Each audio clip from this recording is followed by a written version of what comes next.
So before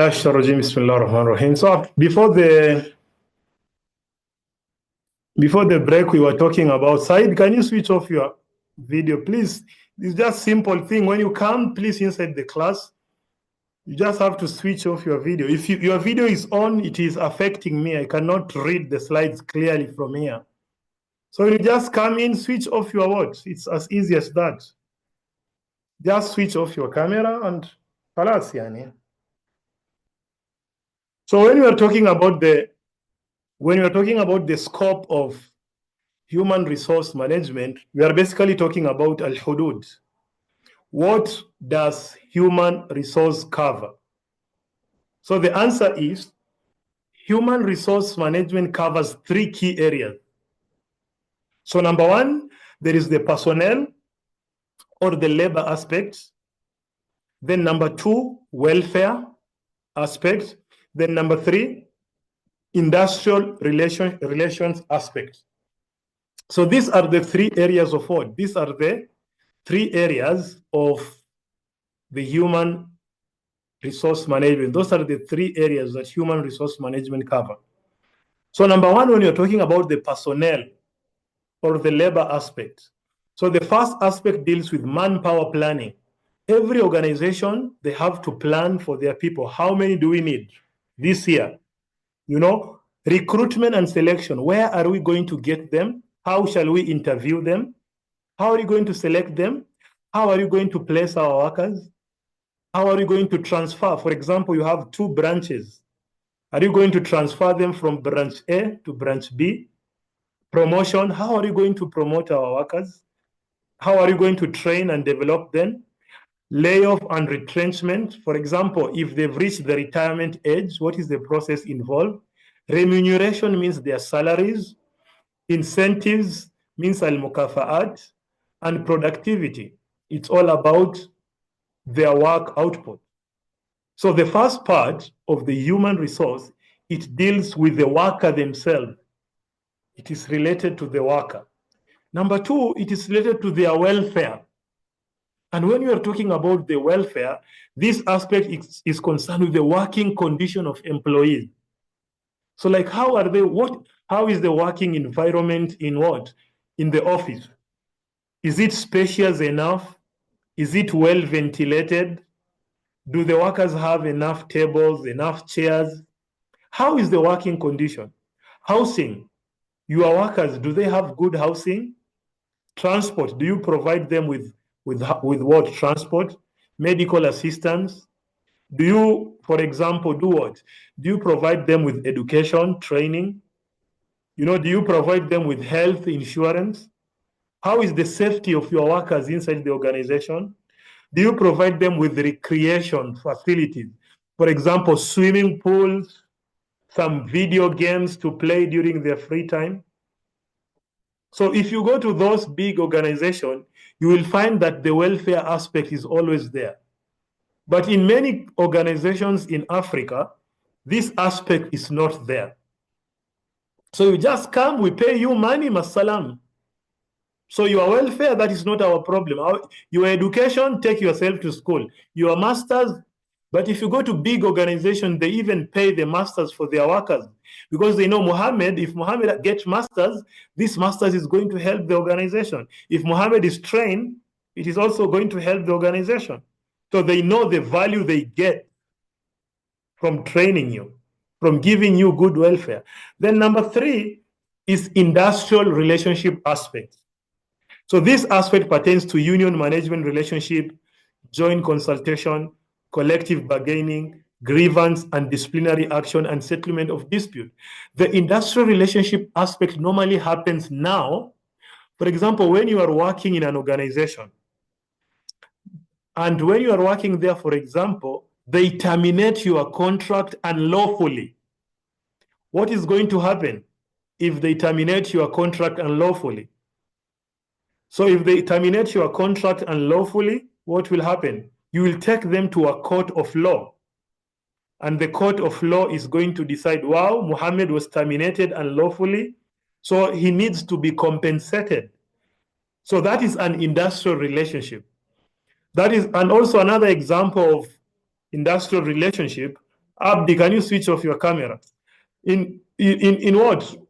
When you're having relationship, when you're talking about relationship, sometimes in some countries you have trade union relationship. Nobody wants to see your face. In some countries, you normally have what? You normally have trade union or workers union. The workers union, they represent the workers. So sometimes you'll find the doctors, they have their union, the nurses, they have their unions.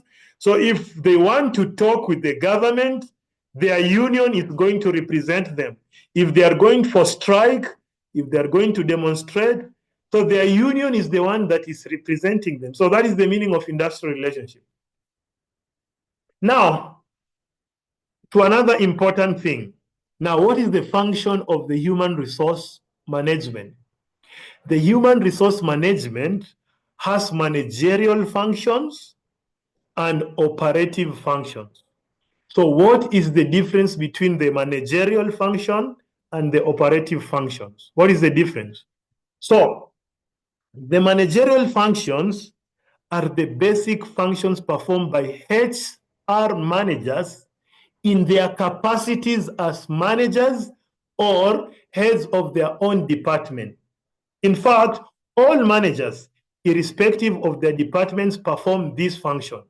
So the first function of the HR manager, it is the same with the marketing manager, it is the same with the financial manager, it is the same with the operational manager. So they share, because they are managers, the name manager, manager, manager, manager, manager. So there are some things they do, it is the same. But number two, the operative function is special. It is only for the HR manager. So the operative functions, on the other hand, are specialized activities performed exclusively by the HR managers, usually for all departments. So what we are basically saying, for the HR department, هناك المهام العام وهناك المهام الخاص. The maham al-am, it is the same with the other departments. The marketing manager does the same thing, the same managerial work. The operative manager does the same work. The production manager does the same work. But there are the operative function. It is only the HR manager or the HR department. They are the only ones who can do this thing. And we shall see what are those functions. Now, if you look at this framework, we have the functions of human resource is divided into two.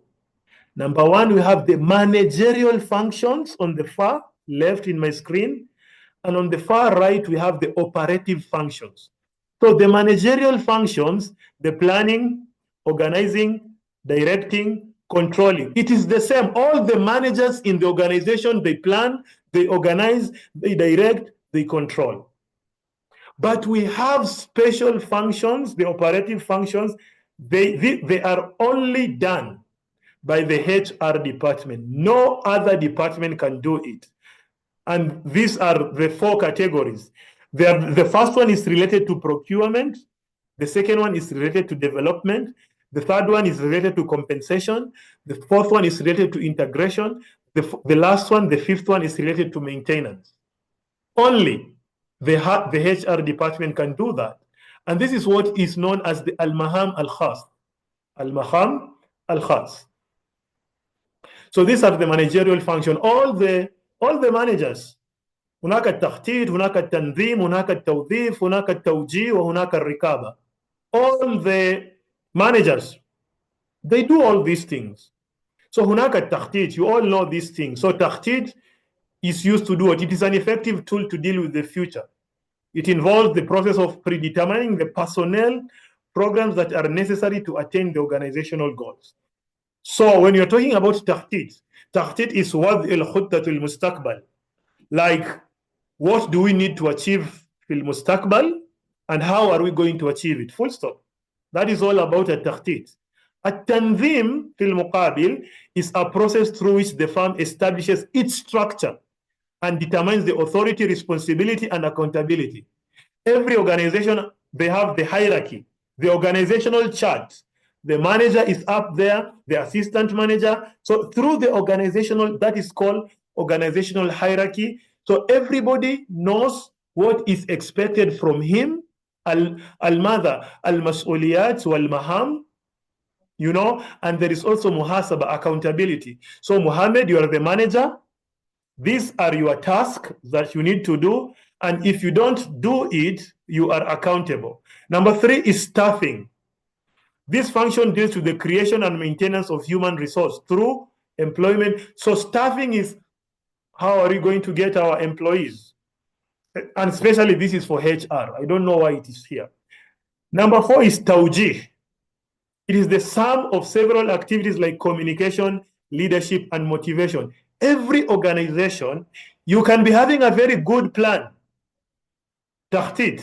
You can be having a good organization, tandim. You can be having good staffing, but you need directing. Directing means you need somebody to lead you. Direction is all about leadership and communication. You might be having the best plan in this world, but if it is not clearly communicated, the plan, you know, then it will become haba and mansura. So you need somebody who is going to communicate. You need somebody who is going to direct. You need somebody who is going to motivate the workers. Then controlling is the process of checking. Checking means what? Amaliyatu taqyim al-ada. Performance management, performance evaluation. Mohammed, what did you do at the end of the month? We evaluate your performance. If your performance is good, we give you your salary. If you have a problem with your performance, you are always late, you don't submit the reports, then your performance is negative and there will be some consequences. So that is all about checking the efficiency. Efficiency means, are you productive or you are not productive? If you are productive, then that is good for the organization. And the opposite is also true. Now, so these are the managerial functions. These are the what? Al-wadha'if or al-maham al-amma. All the managers in the organization, what they all do, they all share this responsibility. ولكن في المقابل, we have what? We have al-maham al-khas. This al-maham al-khas, it is specifically for the operative function. It is specifically for the HR department. So number 1 is procurement. What is the meaning of procurement? It refers to a series of activities undertaken by the HR managers for filling the present and future vacancies in the organization. The present, okay, al-yawm, al-an, wa fil mustaqbal. How many workers do we need today? Do we have enough people to work in the organization today? And fil mustaqbal, how many shall we need fil mustaqbal? Because maybe if we are having an organization, maybe we are going to expand. We are going to have new branches. Those new branches we will need to recruit. So a good HR manager should be thinking ahead, like next year in 2026. How many are we going to need? How many shall we need? And from where are we going to get them?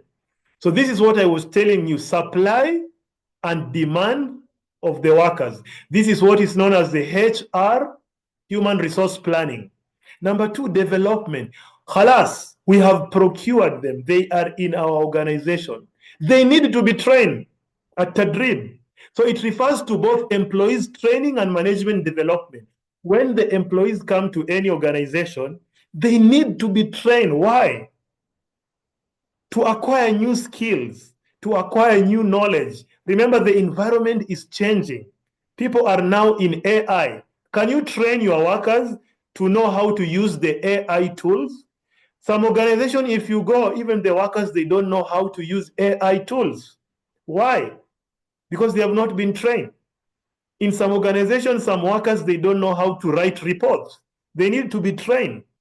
In some organization, some employees, they don't have good communication skills. So they need to be trained and they need to be developed. And there is a difference between training and development. Training at Tadrib is for the employees. Development is for the managers. So we develop them. We take them to seminars, we take them to workshops. So development is most of the time it is related to the management. But for the training, it's for the normal employees. Okay, khalas, they have been trained, they have been developed, they have enough capacity, enough knowledge, enough abilities. Now compensation. Gurush, fulus, they need to be paid good money. It refers to the determination of the pay scale and other benefits for the employees. In every organization you go, there is the pay scale, the pay scale. Sometimes they even in the government, in many countries, they have the pay scale. They have the job groups, job group A, B, C, D, E, So you'll find that people in job group A, their salary is not the same with job group B, job group C, their salary is not the same. So and there are very different metrics to use when you're giving the salaries. So sometimes you're paid based on your qualification. If you have masters, your salary cannot be the same with person with a degree. If you have PhD, your salary cannot also be the same. Sometimes the salary is based on the experience and not the knowledge. How many years have you been teaching? So the more years you have, the more you are going to be paid. If you are fresh, even if you have masters, even if you have PhD, but you are fresh, you cannot get the same salary with somebody who has experience with a diploma. No, it cannot happen. And this one normally happens in Kenya, the schools. So we have some teachers, they even don't have PhD. They don't have masters, but they have been working for many years, 10, 15 years. So they get good salary. But you, even if you are fresh, you have PhD, you cannot get the same salary with somebody who has experience. So the HR department, it has a lot of ways to decide your salary, and sometimes the salary is also depends with the region. Where are you working? Sometimes if you are working, for example, in areas where there is a lot of war, the salary is high, the compensation is good. So if you're working in Somalia, your salary cannot be the same with somebody who is working maybe in another country. Dabshil is having a department in another country. The salary will be better than that person. So that is compensation. Number 4, maintenance. And this is very important. It aims at retaining. The key word is to retain efficient and experienced employee in the organization. And this is the challenge of many organizations. How do you retain your best workers? Like if they get another offer, if they're in Telesom, if they get an offer for Somtel, they cannot go there. How can you retain them? And retaining them is only when they are happy. If they are happy, they get good salary. If somebody even gives them another offer, oh no, I cannot go. I am satisfied with Telesom. But for example, if Telesom is not paying them good salary, there is no promotion. There are some people, they normally work for 5, 6 years with the same salary. Like you've been working in a company, $500 every year for 10 years. What are you still doing in that company? You have to leave it. They don't value you. There is no promotion. They don't increase your salary. Why are you still there? So, because you need to improve, you need to invest, you need to build a house, your family is there. But you are just on the same salary, you are not growing, you are not developing. So sometimes you can just say, no, I'm just going to look for somewhere better than this. But what is happening in Africa, we don't have enough job. So people they don't have any option. They just have to be there. So if you look at the best organization, the Apples, the Google, the Samsung, they retain their best. They pay them good money. they train them, they give them good incentives, they pay for their houses, their family, they pay for their school. The worker does not have stress.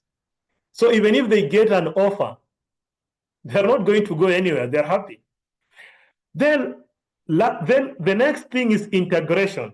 It consists mainly of industrial relationship and aims at ensuring good relationship between the management and the employees.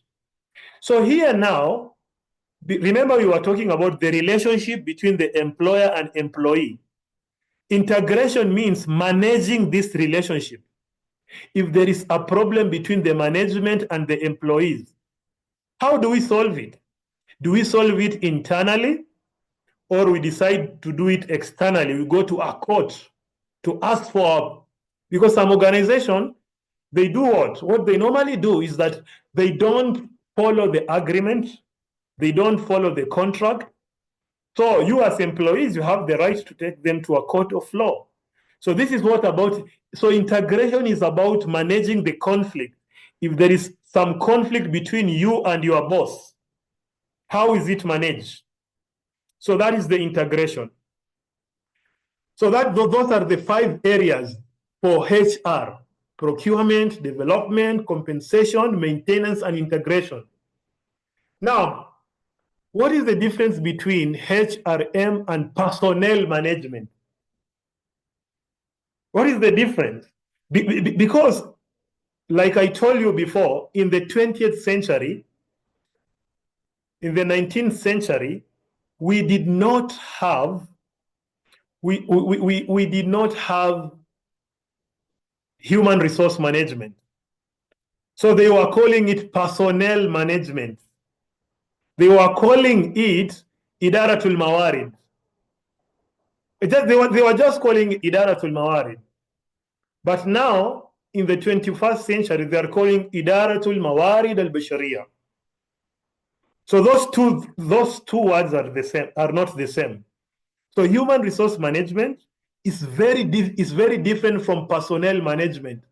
And unfortunately, many organizations, they are using personnel management. They are not using human resource management. So number one, what is the difference? Human resource management is proactive in nature, proactive, and personnel management is reactive in nature. So what is these 2 words are very important: proactive and reactive. Proactive is al-waqaya khayrun min al-ilaj. So the human resource department, they don't wait for the problem. They don't wait for the problem. They anticipate the problem. But the personnel management, they wait for the problem and they fix the problem when they arise. So they are reacting to problems. But the human resource management, they plan, they organize, they direct, they plan. But the personnel management, they're reactive. Reactive means there is no plan. Number 2, human resource management as a resource-centered activity focuses more on the managerial aspects in terms of delegating, while the PM, which is basically employee-centered, aim at hiring, training, compensating, and maintaining. So here, they're basically telling us human resource management is resource-centered. Resource-centered means its aim is to do what? Its aim is to develop the employee's capacity. Its aim is to delegate. Delegate means a tafwid. You trust your employees. But talking about PM is employee-centered. Just pay them, train them, ila ghayri dhalik. There is no element of development. Remember when I was telling you, we have training and development. So human resource management is about training plus development. But like if you go to PM, it is training. There is no element of development. Then lastly, human resource management emphasizes open-ended contracts, which can be modified depending upon the demands of the business. But when you go on the other side, when you go to PM, emphasizes the strict observance of defined rules, procedures, and contract. So human resource management, هم منفتحين للآراء, منفتحين للتغييرات.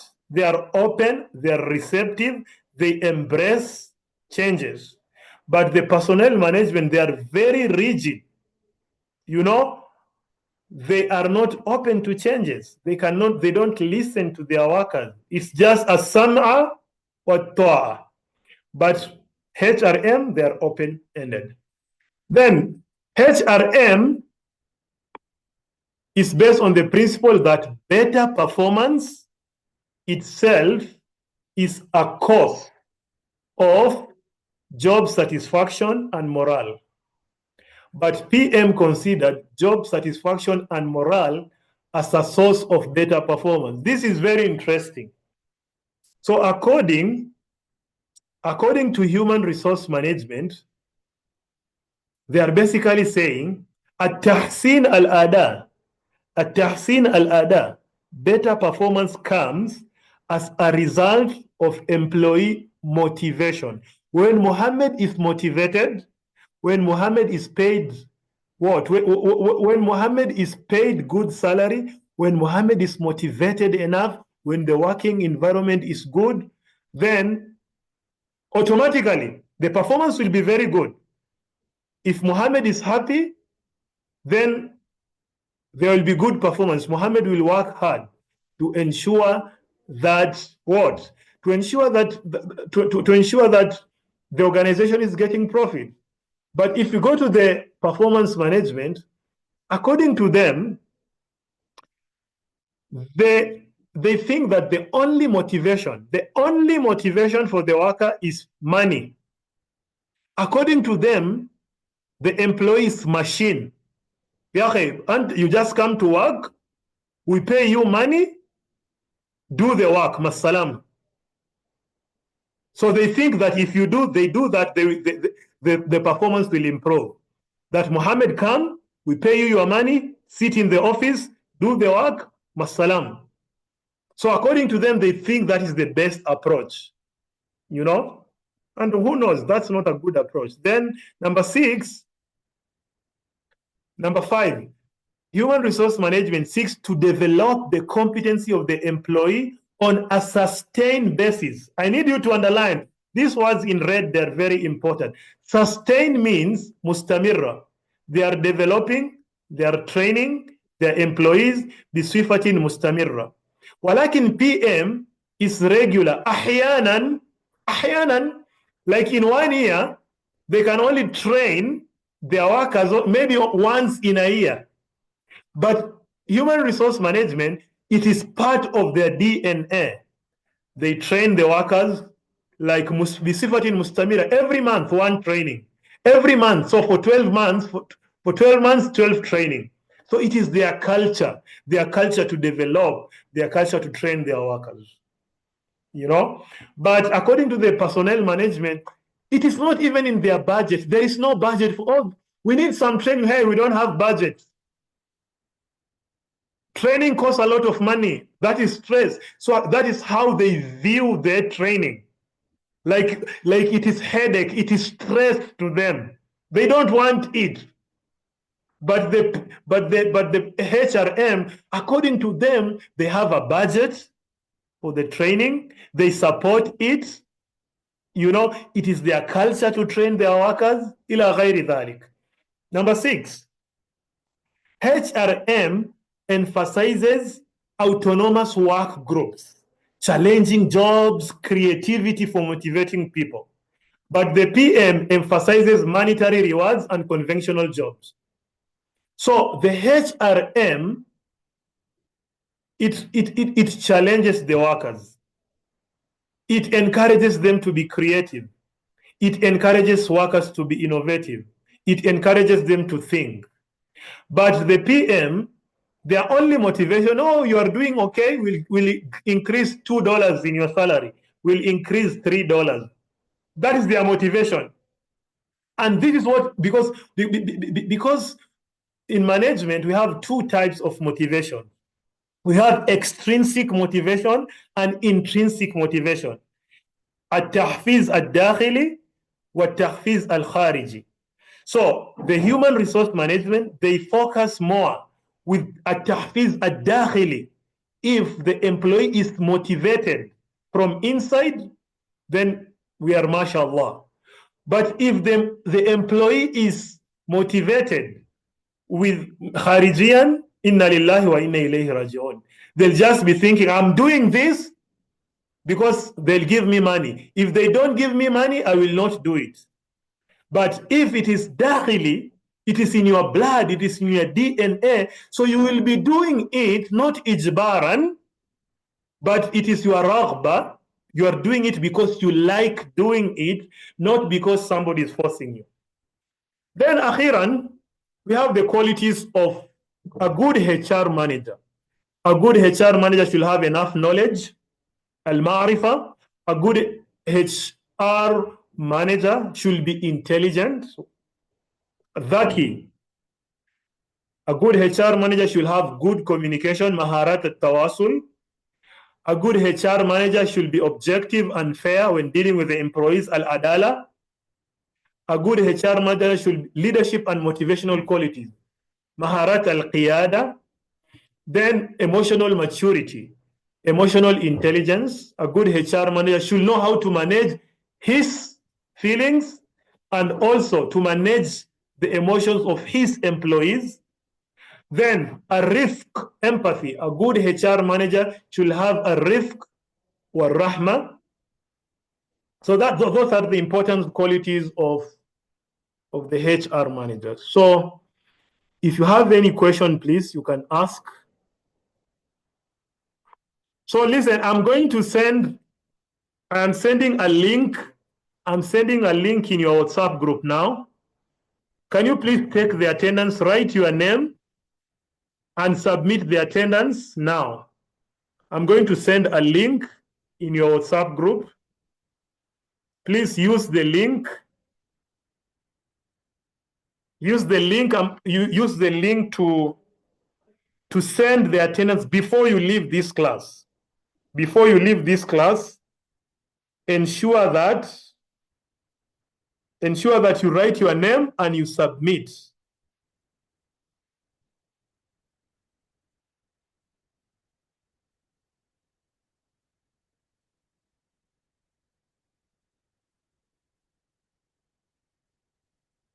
Quickly, I'm giving you 2 minutes.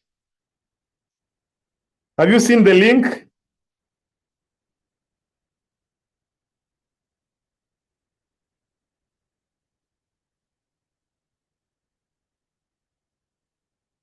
Write your name. Submit it now.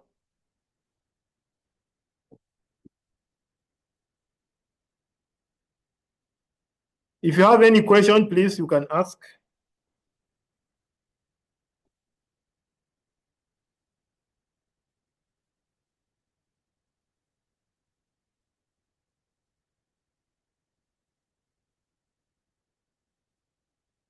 Is there any question?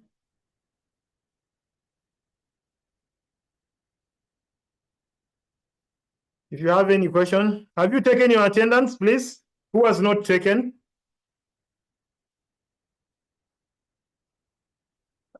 Have you submitted your names?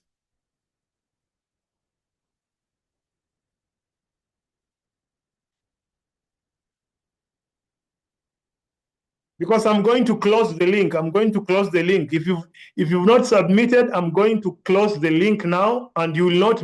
It will be masalam for today. You will not be able. If I close the link, then you have not attended for our lesson today. Then this lesson, I will send it to our YouTube channel. I have recorded it, so I will prepare the lesson, and I will send it to your what? I will send it to your WhatsApp group. Your result in strategic management is ready. I have sent your result to the office. You can ask them. I have submitted your result since last week. Your result is ready for strategic management. So you can just ask them if you want to know your results. Now, Abdullah, what's your question?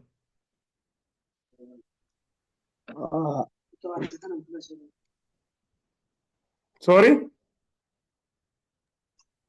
Teacher, what about the all employees they looking for opportunity to leave every company? What's Mhm. the common problem? All employee for every organization they looking to leave. Yeah, that's a very good question. It depends, but most of the cases it's because of the salary. Most of the cases it is because they are not being paid good salary. You know, somebody has worked for many years, there is no promotion, you know, so that is the main reason. So you are just, if you get any good opportunity, we are all human beings. Everybody is looking for a chance to get good opportunity. So there are some people who are motivated by money. Number two, some people they are not motivated by money. Some people they just want an environment that is not having a lot of stress. For them, they are not motivated by money. Some workers they are paid good money, but they don't want that place. Why? Because there is a lot of stress. Every time riba, namima, the boss is shouting, the boss is having is the leadership style is all about dictatorship. So there are some people they are just living not because of money. They are getting good money. It is just stress. Then number three, there are some people who are living because the organization is not appreciating their contribution. Because there are some people, they like to be creative. They bring their idea to the management. Hey, I have this idea. Can this idea help the organization? So the managers, they throw their, because some managers, they don't want to compete. So any idea that is coming from the employees, they just throw it. They don't want, because they fear maybe this employee will take my position. But they don't know that the employee wants to help them. So for some of them, they see it as a competition.